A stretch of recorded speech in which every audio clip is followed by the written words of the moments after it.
Salam sejahtera tuan-tuan, puan-puan. Baiklah, berita sepenuhnya. Tajuk berita, Ismail dan Zahid kongsi pentas di Bagan Datu, UMNO kembali satu kluster. UMNO sebelum ini dilihat terpecah kepada dua kem, dengan satu kem diketuai Perdana Menteri sementara, Ismail Sabri Yaakob, dan satu lagi diketuai Presiden Parti Ahmad Zahid Hamidi.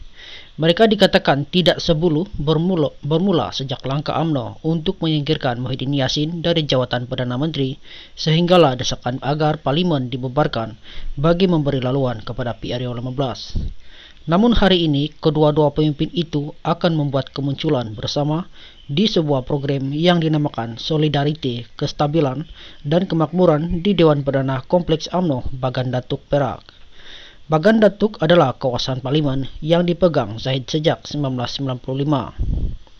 Walaupun kedua-dua pemimpin itu menafikan pergeseran dalam UMNO, media dan penganalisis politik sering melaporkan kewujudan apa yang dinamakan sebagai kluster menteri dan kluster mahkamah. Kluster menteri merujuk kepada menteri-menteri BN dan ahli Parlimen gabungan itu yang menyokong pendirian bahawa UMNO tidak perlu menarik sokongan kepada Muhyiddin.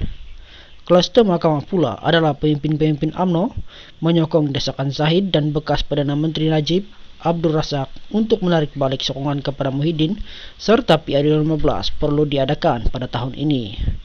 Kemuncak pergeseran antara dua kluster tersebut adalah pada Ogos 2021 di mana seramai 31 ahli Parlimen BN termasuk Ismail Sabri secara terbuka menolak keputusan Majelis Kerja Tinggi MKT UMNO yang membuat keputusan untuk menarik sokongan kepada Muhyiddin. Namun, ia tetap berlaku dan Ismail Sabri yang merupakan naib presiden UMNO mendapati majoriti untuk menjadi Perdana Menteri yang baru. Ia merupakan kali pertama pentadbiran BN tidak diketuai oleh Presiden UMNO. Pergeseran berlanjutan sehinggalah ketika taklimat khas berkenaan pemenjaraan Najib pada 27 Ogos lalu, sorakan bu kedengaran setiap kali nama Ismail Sabri yang tidak hadir disebut.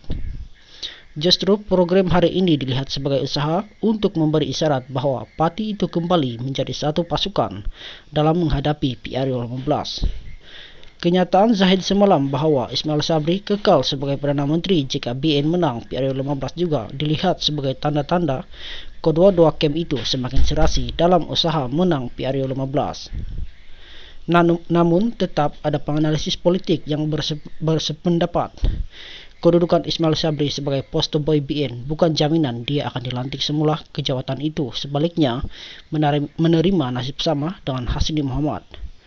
Ketika PRN Johor awal tahun ini, Hasni diumum sebagai calon menteri besar namun dia digantikan dengan On Hafiz Ghazi.